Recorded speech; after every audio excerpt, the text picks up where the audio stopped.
Buenas, ¿cómo están todos? Welcome to Latinx YC, where we discuss all the good, the bad, and the ugly of U.S. politics from a Latino, Latina, and Latinx perspective.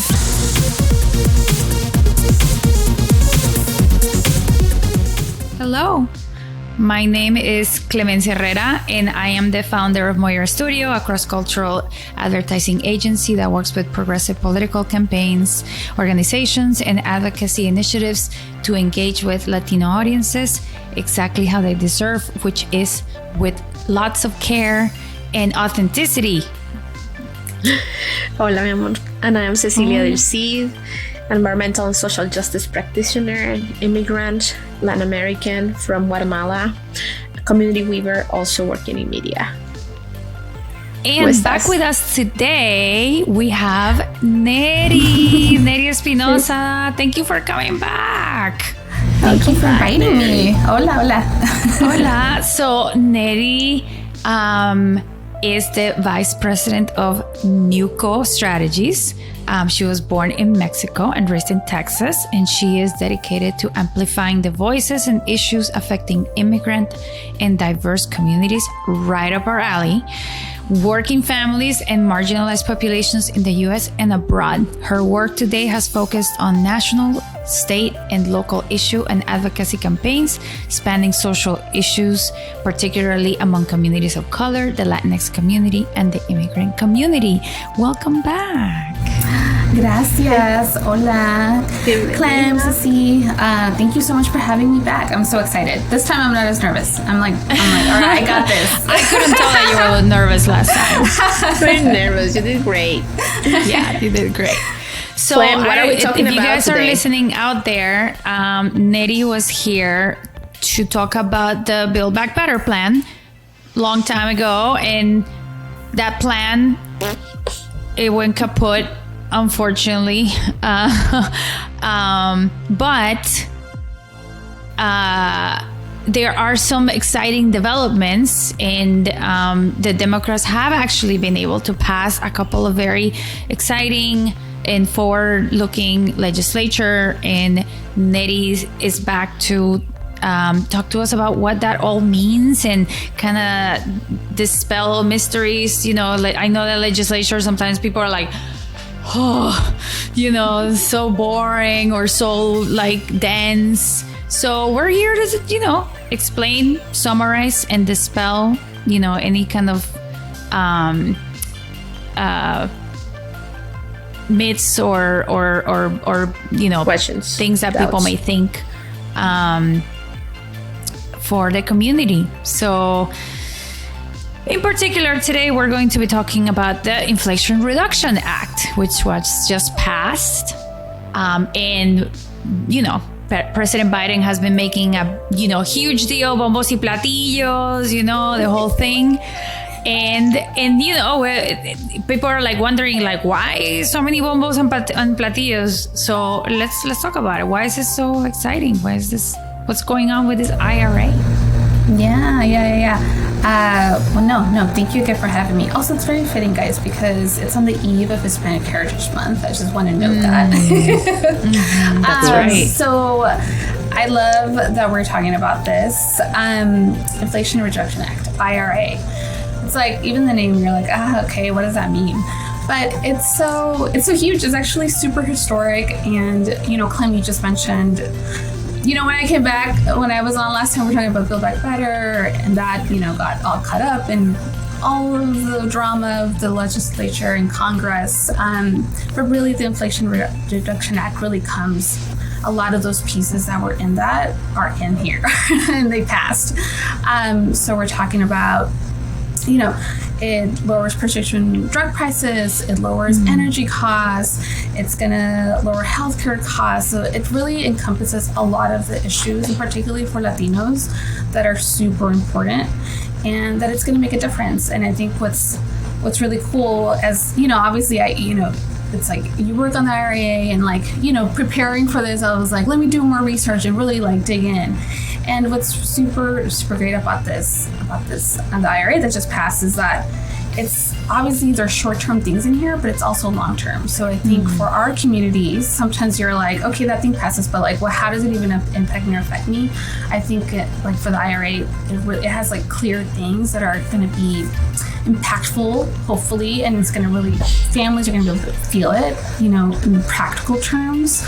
And it's also going to, and you know, it's also building towards the long term. So anyway, I'm excited to talk about this, and I know we're going to focus on the climate stuff, but yeah, I mean, there's just a ton here. Yeah, and you know, 2 episodes ago, we had a guest talking about how climate change has been affecting Latinx farm workers in the country, you know, with the extreme heat in this summer. And, you know, we thought it was a really good follow-up that, you know, we're talking about these issues that are going on and how we, you know, there's now a bill that directly is addressing climate change. And also, like you mentioned, energy costs, because everybody's complaining about it, right? Saying, oh, it's really hot, so that means that we need to crank up our ACs more. So that means our energy bills are going through the roof, you know, on top of everything else. So, you know, directly, you know, addressing all of these issues it's pretty big. Yeah, no, absolutely. I mean, you know, Latinos are, you know, our communities are, you know, live in places that, you know, we are on the front lines. So when we talk about climate change, and, you know, I think sometimes news or whatever can talk about like, oh, climate change and like, oh, it's, you know, it's coming, but a lot of our communities have already feeling it, right? And you talked about it, climates, like people are, there's droughts all over the Southwest. There's all these wildfires in California, which are affecting farm workers. You know, we have, you know, floods, right, in the Northeast to like Texas. You know, our water isn't even safe to drink anymore. I mean, these are all things that our community is experiencing like today. Like, you know, this isn't like a 10, 15, 20 year problem for now. So this legislation it's like so overdue, right, for particularly for our communities, but really for like our whole country, and honestly for the planet. Like, yeah. It, you know, I remember years ago, I mean, since the 80s, we've been talking about climate change. And, you know, people have been like, oh, that's like really far away, or, you know, that's not true, or that's a myth, or whatever. And now it's like, oh, this summer has been 100 degrees, or Texas is getting snow, or, you know, it's like, it's pretty real. It's happening. Yeah, I mean, and the other part of it too, which is related to climate too, and some of this energy stuff is, you know, you're talking about the gas prices, right? They went up, right? And that affects everyone's pocket, right? These energy costs, utility bills. Those are all things that like our community, Latino families care about. You know, growing up, it's like, apaga la luz, you know, make sure todo se apaga. Like, you know what I mean? It's like, you gotta say esa luz prendida todo yeah, el it's día. like how, exactly. It's like how, no, so you can't, right? So I think our communities, I think we're already so like conscious, right? Of like utilities and how much energy we use, but because we have to, because so many of our communities are like, you know, they're working hard, right? Tenemos que pagar los biles. Like, these are all things that have are important. multiple families and then multiple generations in a household.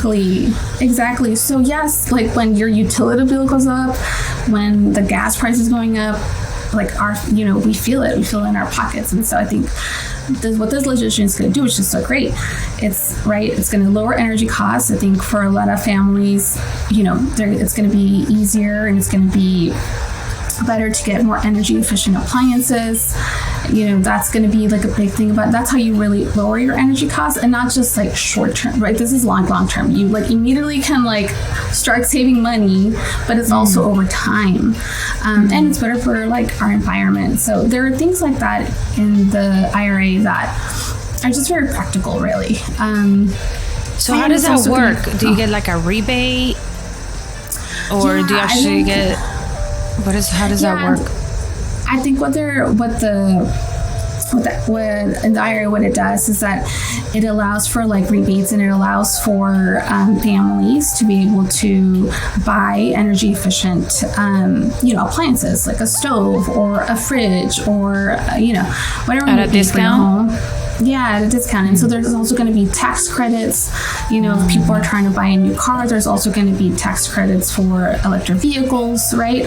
Again, if you're trying to save on gas and you're thinking about sort of like energy in the long term, like, hey, having an electric vehicle actually makes sense, right? And now it's becoming like much more normal, right? To have, and now you even have access. pickup trucks that are electric. Exactly. Like, if you need a pickup truck because of your job, you can actually get one. Yeah, exactly. And not, have to be so dependent, right, on these gas prices. Because you don't have to, because it could be electric and you can get a whole rebate and a tax credit for it. So there's a lot of, there's a lot of things in there.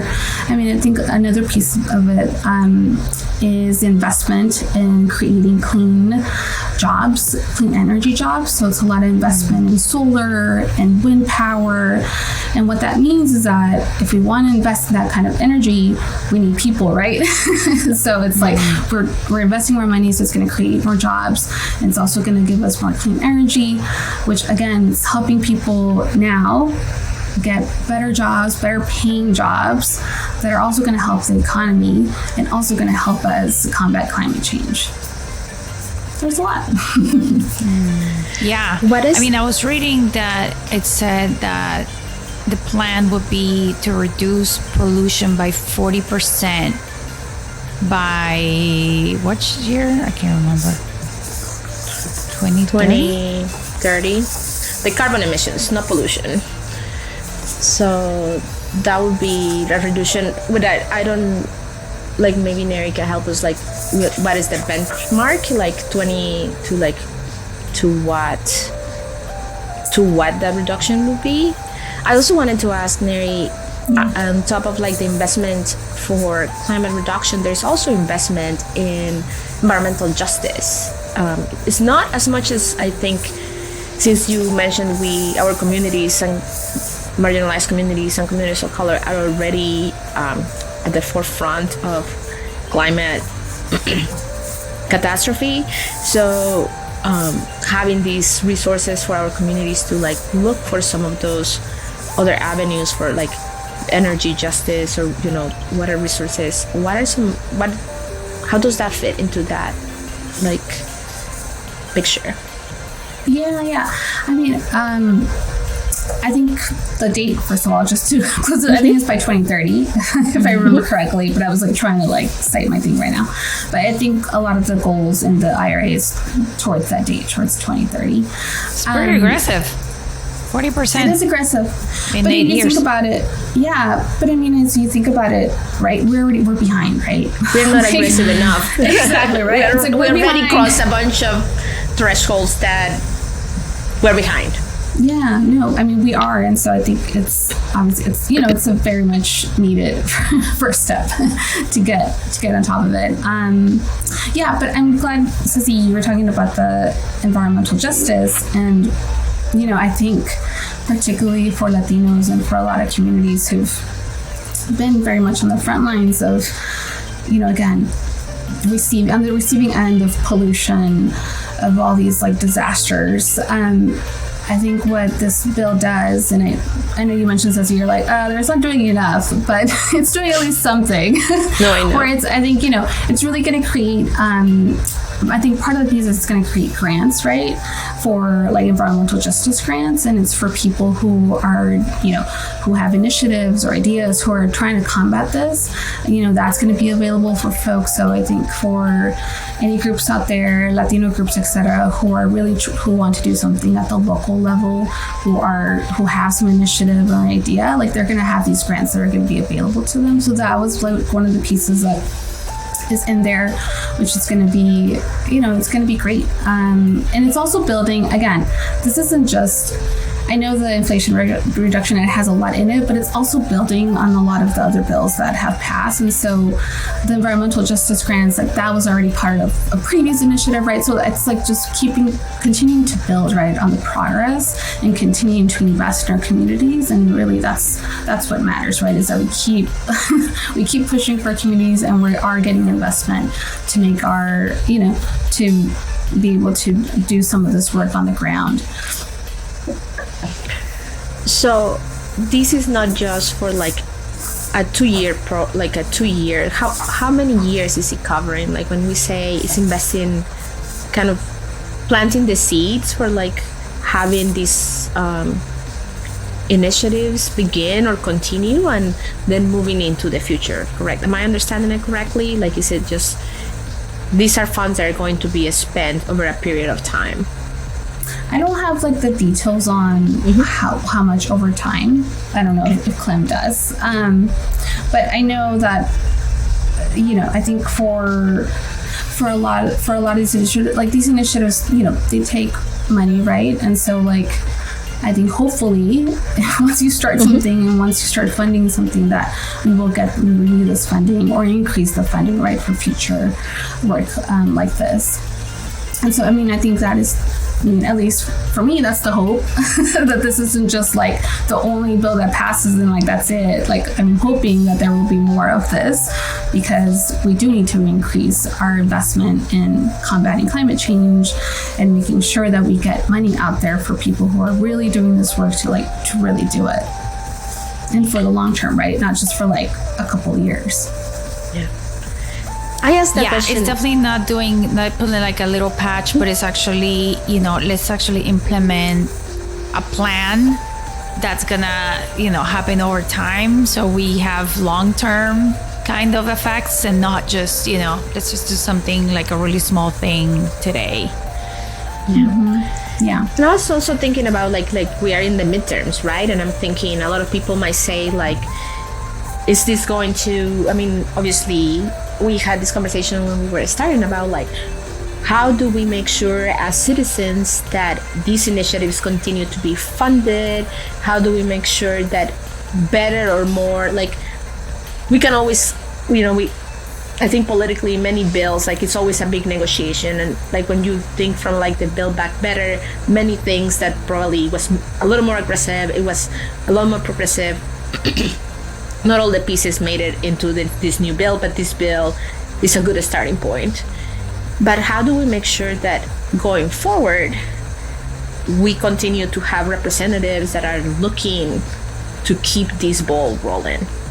What are some of the things that we as community have to pay attention to in this election season as you kind of tie them together? I'm glad you asked, Ceci. I just want to highlight one thing. Literally, the IRA passed the Senate 51-50, right? Split. What that means is that we were able to elect leaders who believe that this type of legislation should be law. And so it's the power really of our vote, right? The people and Latino votes, we already know this. Latino vote is completely important and extremely important to elections. But we made it possible to have these leaders be there so that this kind of legislation can pass. And if we want more of this type of legislation, if we want more investment in our communities and leaders who are really listening to our needs, who are really paying attention to what Latino families are experiencing and who will do something about it, it means that we have to vote again. And so these midterms coming up, right? Like the House is at risk, right? We have this is sort of like the tail of the midterms, right? It's like presidential year, midterms, it's like, we lose everything.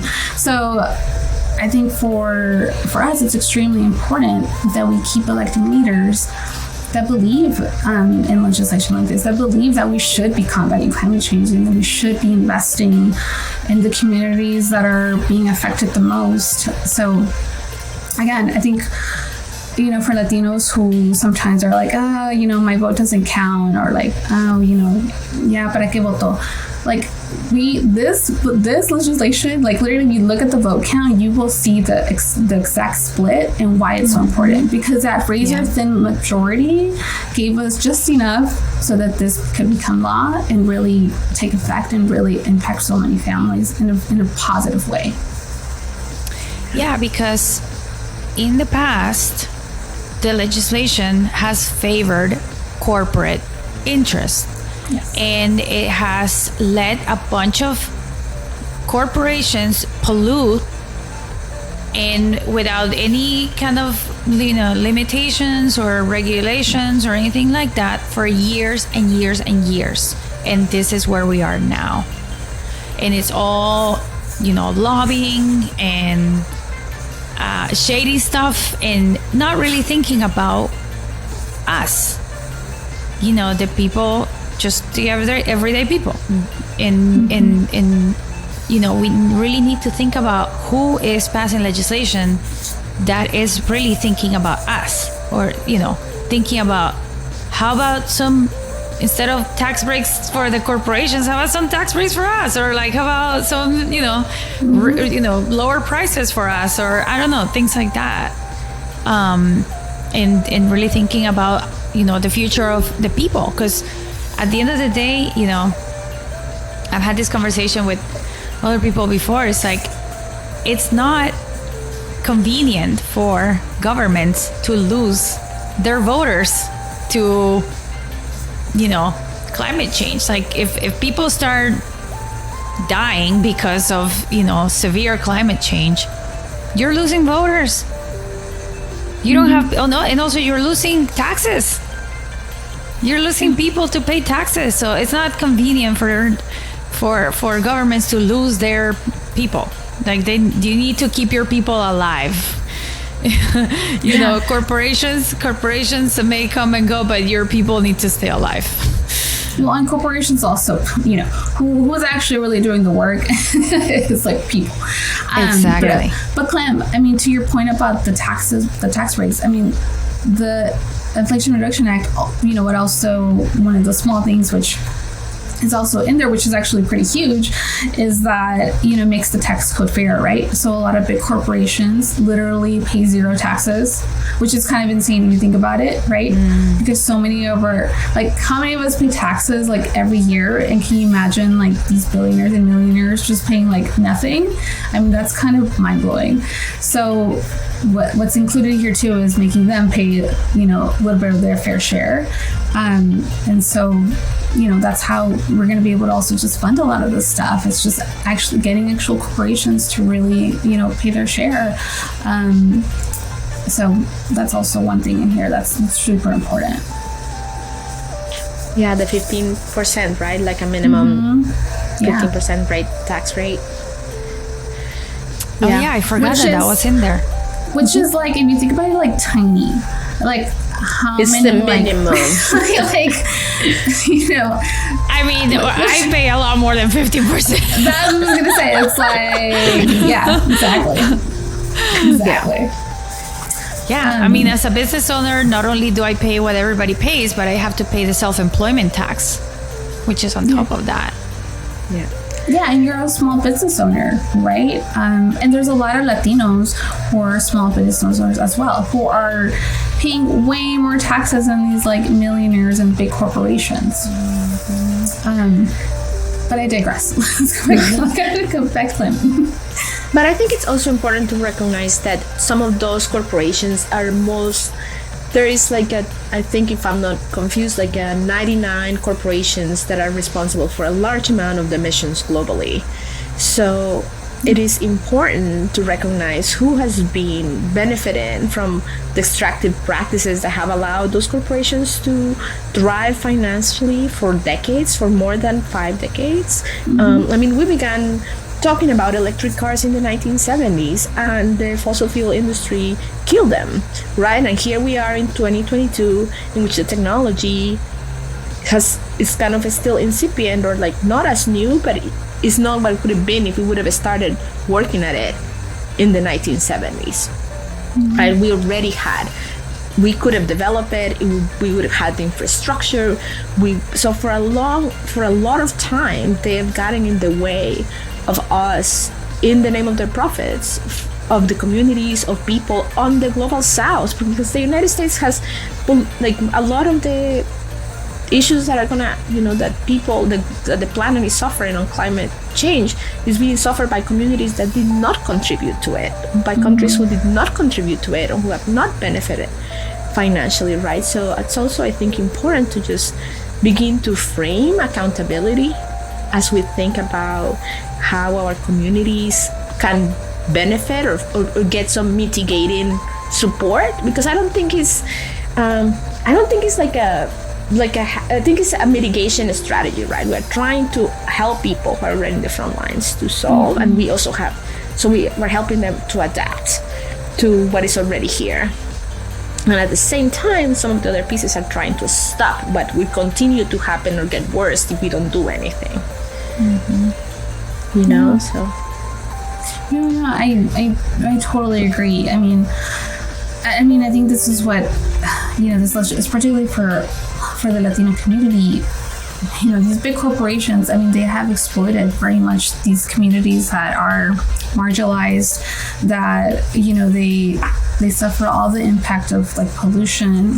A lot of kids have asthma, right? You have all these health issues because you live in these zones that are just being polluted and no one is there, right? It's almost like they have no voice and no one cares because it's just like, oh, whatever. You're just they're dispensable.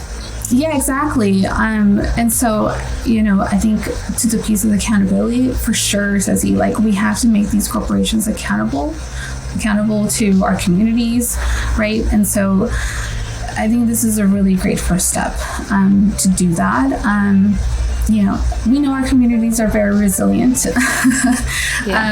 but again, we need government to step in some of these cases, because if there's no one there to tell a corporation that they can't pollute and that they can't, pollute the water that we drink or the air that people are breathing in the community, then who is really, right? Like who's gonna watch over them? And so that's part of the role of government. It's to work for the people. Do you think that our communities are putting two and two together? Like I always, this is when I defer to the both of you who are like working out there in like campaign. Like to me, it always feels as I just voted in like a primary election, and I had to do my own kind of homework before my primary. I met one candidate that day at the polling place, no one else, right? So I'm thinking, so I can go and think of like what's the green vote being endorsed, or like I have other things that I might be looking for, but like our communities, like if you're just out there working all the time, trying to survive, trying to keep a roof over your head, like trying to stay up with inflation, right? Like what are some of the things that we as community are thinking about, considering as we're going into, like I'm afraid, I guess like what I'm trying to say is like I feel a little afraid, because I'm like, are we putting two and two together and recognizing this is going to be really impactful for us? We should continue to support candidates that are going to do this for us. And I just feel like sometimes those messages don't connect. Don't make it to don't go from point A to point B. Yeah. No. I mean, yes. I think Clem and I could talk about this all the time. It's like reaching out to Latino voters, making sure that they get the message. It's like, it's a problem, right? And it's like a funding problem. And it's like, they just need to invest more, right? To reach Latino voters. Because I think, coming out of the 2020 election, I feel like there was this big narrative that like, oh, Latinos shifted, they're voting Republican, they're going that way. Like, that's actually not true. Like, if you look at the data, there are specific little cases and outliers where that may have happened. But if you really look at Latino data and the polling, the most recent polling, and shout out to X because I just came from one of their briefings, so this is very fresh in my mind. A lot of Latinos are actually, they just don't know. They're undecided. They just don't know like which candidate to go for, which party to go for. And so Ceci, yes, to your point, like we have to connect the dots for people. And I don't know if that's really happening. I don't know. But what I do know, and hopefully what people will feel coming out of the IRA, is that people will feel it in their pockets, right? Latinos care about the economy, they care about jobs. And so if they see that gas prices have been coming down for weeks and weeks and weeks, that they will hopefully think like, okay, Biden is actually, it's good, right? The economy is going in a way that I want it to. If they see that new jobs are being created, where they're going to have the opportunity to increase their wages or to get a new job or see like a path forward, then they're going to want to, continue on that path and hopefully, vote for Biden and Democrats again. So I think we do have to connect the dots for people more. And, sometimes it's hard because some of this stuff is really weedy. And, when you're telling people, you're going to lower energy costs, you're going to save $500, per year on energy bills. And people are like, okay. But like until they see it, right? Until it's felt, I think it's hard sometimes. Yeah. And I mean, I see it even with my own family, right? I'm like, les digo, y luego they're like, okay, pero no me creen, right? Yeah. Well, I mean, the other thing that is really important to notice, like you said, a little bit ago, there was a big chasm between the Democrat vote and the Republican vote for this bill.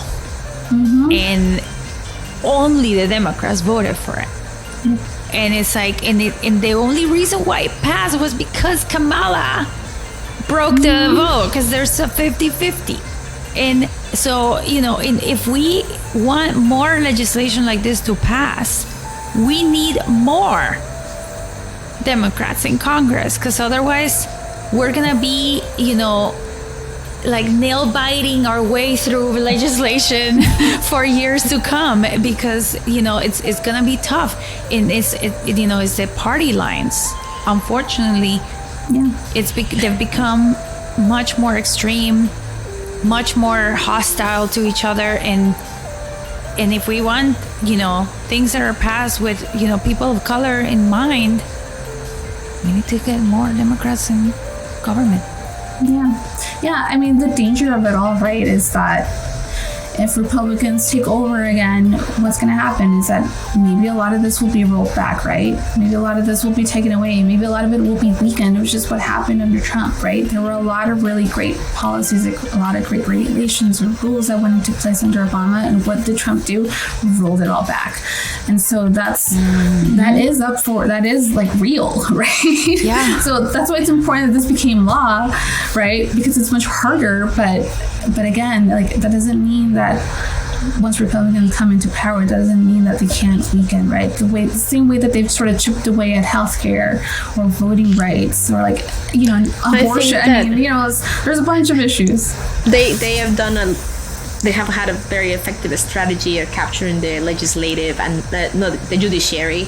And that's how they have, like, even though when things get into law, and I think that is also one of the things I think Clem and I always, when we talk about like, well, we have these conversations and understanding the difference in what the branches of our government does for like all of us in like a simple terms, but like, because sometimes we think, well, it's law, now it cannot be changed, and we just had a reversal of 50 years of legal precedent with Roe v. Wade, in kind of like because of the courts, and like the courts are in like Republican.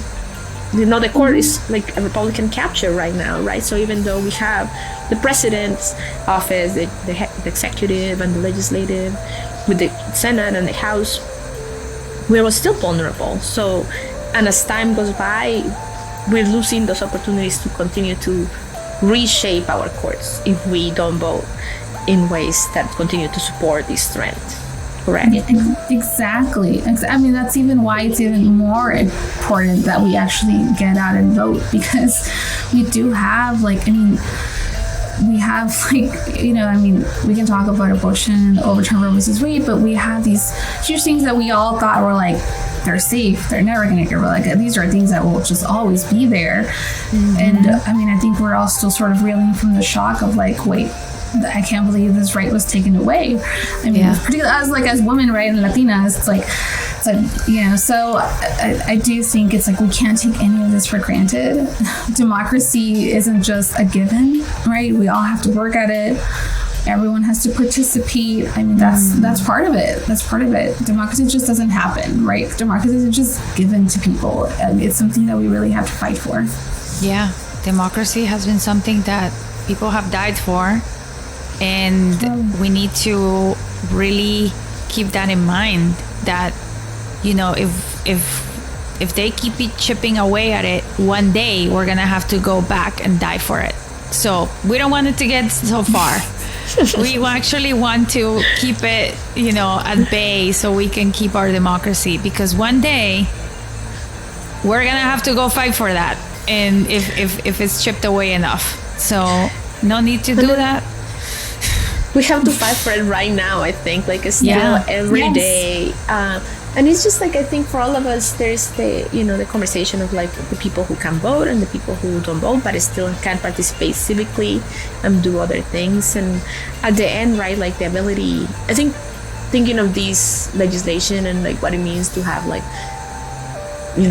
climate that, good air to breathe, good like drinking water, that the infrastructure to purify water. Like, we don't think about what all the regulations and all the things that happen with it for us to be able to have those benefits. And I come from Guatemala, and obviously drinking water is something that is a great privilege.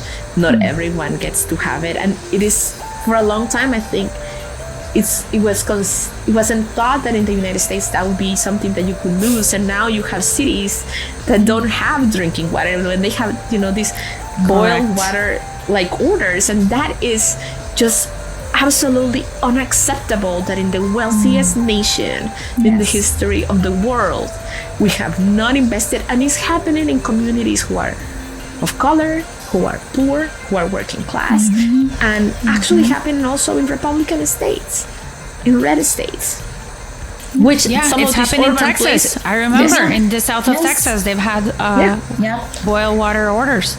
Yes. And Jackson right now, and the cities might be democratic, right? Like the urban centers might be blue leaded, but they are under these in a very hostile environment where their needs are not being met. And I think that is also this recognition that we as contributors, as fiscal contributors, as taxpayers, like that money is to do what we need for us, right? And like, I think I appreciated how you highlighted some of the benefits that feel really tangible for our community, because I think most of the time, I know in Guatemala, like, there's a lot of distrust for the government, and paying taxes always feels like it's just going to end up being stolen, So I think the idea of seeing the money reinvested in our communities is really important, and it's important to me.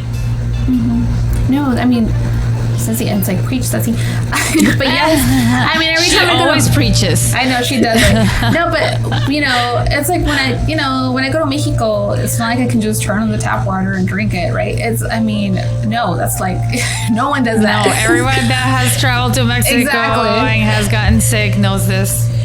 Okay, Clem, okay. To Colombia, to Guatemala. Sorry. No, but it's true, because I think, some of the, we do. I mean, for me, I think those are basic. I believe those are basic rights. The right to access to water, to clean air. These shouldn't be things that like we have to like fight for. These are like basic human rights, which unfortunately, there are a lot of people in the world who do not have access, who unfortunately just don't have the same rights. And so I think for me, particularly, again, yes, in the wealthiest nation, these shouldn't be things that are hard, right? These shouldn't be things that we cannot do. And so, yeah, especially because we pay taxes. Yes. We pay the government to keep our air and the water clean. We pay the government to do things for us. This is not, a gift. This is not a nice to have. This is what we're paying the government for. Well, and that's right. And that, I think, what Biden has shown coming in is that the government works for the people, right? That is like fundamental. What a concept. It's basic, but government should work for the people. And so I think Biden has done that, right? And it may seem boring to some people. It may seem like, oh, okay, whatever. But like, that is just basic. And so the fact that we didn't have government working for people, for people's interests, for our community's interests, and now it is, I mean, that should just be like baseline. Mm-hmm. Yeah. And also I think the contrary of like trying to dismantle and reduce it, right? Like we need robust, healthy government. Yes. Yeah. Yes, we do. Self-checking government. Yes. All right. Well, with that, this is all the time we have. Thank you so much, Nery. This was great. As usual, we have awesome conversations and we make boring stuff fun. It's not boring. It's important. It's crucial. I know. I was doing air quotes as I said boring. I know. Clean air, clean water. We all want it. We all need it. We want parks. Healthy soil. I mean, Latinos having their carne asadas in the park like every weekend. It's like, it's basic, guys. You want your carne asada? Gotta go to vote. Yes. Oh my gosh. Yes. That's the next slogan. That's the slogan. That's the next tagline. The carne asada, go vote. Yes. All right. Thank you so much, everyone, for joining us once again. If you want to reach out to Nery, her Twitter, this is your Twitter, right? Nery _Espinosa with an S. Yes, thank you. And you can get in touch with us at LatinXYC Pod on Instagram, Twitter, and TikTok. And if you like this podcast, please share it with your friends. Give us a review. Tell us how we're doing. Send us some comments. And another thing is that Nery is going to be back with us in 2 weeks to keep talking about another provision in this climate, in this IRA. And not just climate, there's a lot more stuff that is also going to benefit our communities. So we'll see you in 2 weeks, Nery. Yeah, I'm excited. I'm excited to come back. There's a lot in here, and I'm excited to unpack it and keep talking about it and keep connecting with us for community, because that's what we need. Yes, exactly. Thank you, Nery. Exactly. If there's anything else that you guys need us to explain, please let us know. Happy to explain complicated legislature or politics stuff, or review some sort of whatever. We'll do it for you. Here for you. Thank you all very much. Thank you, guys. Thank you, Ceci. Thank you again, Ceci and Clan. Nos vemos.